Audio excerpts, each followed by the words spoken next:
అరుణాచలం పంచభూతలింగ క్షేత్రాలలో ఒకటి. జీవితంలో ఒక్కసారి గిరి ప్రదక్షిణ చేస్తే చాలు జన్మజన్మ పాపాలు తొలగిపోయి మోక్షాన్ని ప్రసాదించే ఈ క్షేత్రమే అరుణాచలం. హలో ఎవ్రీవన్, పార్ట్ 1లో Anantapur to Arunachalam by train ఎలా రీచ్ అయ్యామో చూశారుగా. ఈ వీడియోలో గిరి ప్రదర్శన ఎలా చేయాలి, ఎక్కడి నుంచి స్టార్ట్ చేయాలి, అష్టలింగాల దర్శనం తెలుసుకుందాం. ఎక్కడ స్కిప్ చేయకండి. కొత్తగా చూస్తున్నవారు మన ఛానల్ని లైక్ అండ్ సబ్స్క్రైబ్. పరమేశ్వరుని పంచభూత లింగాలలో ఒకటైన అగ్నిలింగ రూపంలో వెలిసిన మహిమాన్విత క్షేత్రం తిరువణమలై అని పిలువబడే ఈ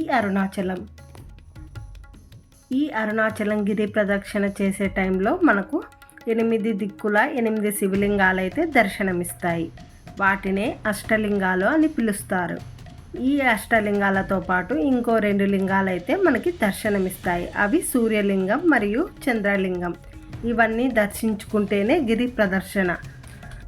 పౌర్ణమి రోజు అయితే ఈ గిరి ప్రదర్శన స్టార్ట్ చేశాము. అదిగో అక్కడ చూస్తున్నారుగా, అదే రాజగోపురం. చూస్తున్నారుగా క్రౌడ్ ఎలా ఉందో. రాజగోపురం దగ్గరికి వెళ్ళటానికి మాత్రం అవ్వలేదండి, చాలా క్రౌడ్ అయితే ఉంది. సో ఇక్కడ నుంచే దండం పెట్టుకొని వినాయక టెంపుల్ నుంచి గిరి ప్రదర్శన అయితే స్టార్ట్ చేశాము. సో ఇప్పుడు టైం వచ్చేసి నైట్ 1:30 అయిందండి. 1:30కి అయితే మా గిరి ప్రదర్శన అయితే స్టార్ట్ చేసాము. గిరి ప్రదర్శన చేసే టైంలో అయితే మనకి చాలా ఆలయాలు అయితే దర్శనమిస్తాయి.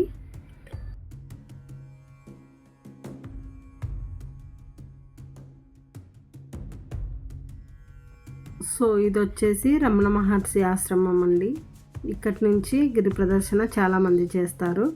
అమ్మవారి టెంపుల్ అండి. ఇక్కడ నిమ్మకాయలతో దిష్టి అయితే తీస్తున్నారు. చాలా బాగా అనిపించింది. అష్టలింగాలలో రెండవదైన అగ్నిలింగం. దీనిని అగ్నిదేవుడు ప్రతిష్ఠించాడు కనుక దీనిని అగ్నిలింగం అని పిలుస్తారు. ఈ అగ్నిలింగం పూజించడం వల్ల అన్ని రోగాలు తగ్గుతాయి అని భక్తుల నమ్మకం. మొదటి లింగం వచ్చేసి ఇంద్రలింగం, రాజగోపురంకి దగ్గరలో ఉంటుందన్నమాట.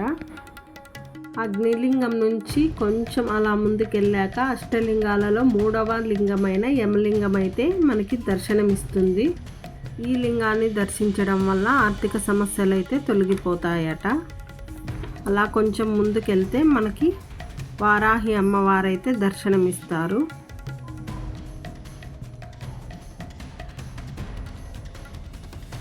గిరి ప్రదర్శన చేసే టైంలో చాలా ఆలయాలు అయితే మనకి కనిపిస్తాయి. మేమైతే అష్టలింగాలను అయితే దర్శించుకుంటూ వెళ్ళాము. పౌర్ణమి అవ్వడం వల్ల చాలా క్రౌడ్ అయితే ఉంది కనుక గిరి ప్రదర్శన చాలా టైం అయితే పట్టిందనమాట. సూర్యలింగం ఇది అష్టలింగాల్లో ఒకటి కాదు. దీనిని సూర్యభగవానుడు ప్రతిష్ఠించాడు. ఇక్కడ వచ్చేసి నిత్యానంద స్వామి అవతరించిన స్థలం అంటండి. అక్కడ ఒకతను చూడండి, చాలాసేపు అలా కూర్చొని ఉన్నాడు. అదేంటో నాకైతే అర్థం కాలేదండి.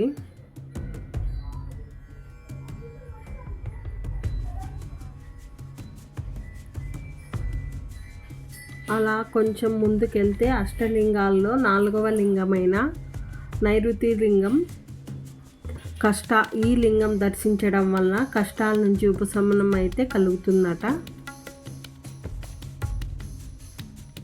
సో ఇక్కడ వచ్చేసి అర్ధనారీశ్వర ఆలయం అండి. ఇక్కడ చాలామంది ఇలా టెంకాయి ఇవన్నీ మొత్తం అన్నీ అగ్గిలేకైతే వేస్తున్నారు. తమిళ వాళ్ళు అయితే ఎక్కువ వేస్తున్నారండి.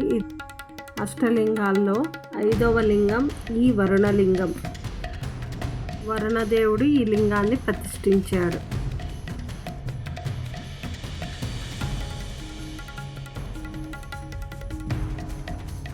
అష్టలింగాల్లో 6వ లింగం ఈ వాయులింగం.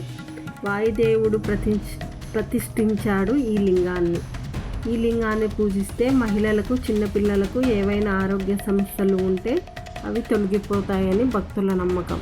సో చంద్రలింగం ఇది అష్టలింగాల్లో ఒకటి కాదు. అష్టలింగాల్లో 7వ లింగం కుబేరలింగం. కుబేరుడైతే ప్రతిష్ఠించాడు ఈ లింగాన్ని. ఈ లింగం చాలా పవర్ఫుల్. ఈ లింగాన్ని పూజిస్తే అష్టైశ్వర్యాలు కలుగుతాయని నమ్ముతారు. ఈ లింగాన్ని దర్శించుకోవడానికి మాకు చాలా టైం అయితే పట్టింది. మెల్లమెల్లగా తెల్లవారుతుంది కదా.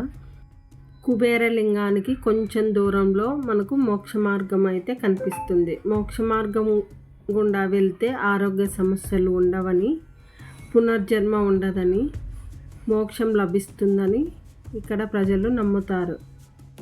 ఇక్కడికి 80% గిరి ప్రదక్షిణ అయితే పూర్తి అయింది.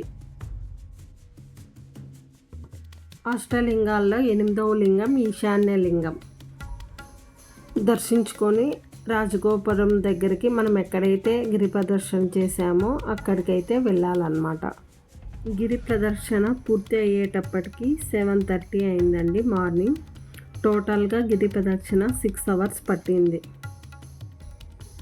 సో ఇంకా రూమ్కి వెళ్ళి ఫ్రెష్ అప్ అయిపోయి ఆలయం దగ్గరికి అయితే వచ్చాము. ఈ అరుణాచలేశ్వరిని దర్శించుకోవడానికి చాలా ఇబ్బందులు అయితే పడ్డాము. ఫ్రీ దర్శనం అయితే చాలా క్రౌడ్ అయితే ఉండింది. సో ఇంకా టికెట్స్ కూడా దొరకలేదు. చాలాసేపు వెయిట్ చేసి అటు తిరిగి ఇటు తిరిగి ఇంకా ఫైనల్గా ఆ శివయ్యనైతే దర్శనం అయితే చేసుకున్నాం. దర్శనం పూర్తి అయిన తర్వాత రమణ మహర్షి ఆశ్రమానికి అయితే వెళ్ళాము. వీడియో నచ్చితే లైక్ అండ్ సబ్స్క్రైబ్. మరో మంచి వీడియోతో కలుద్దాం. Bye bye.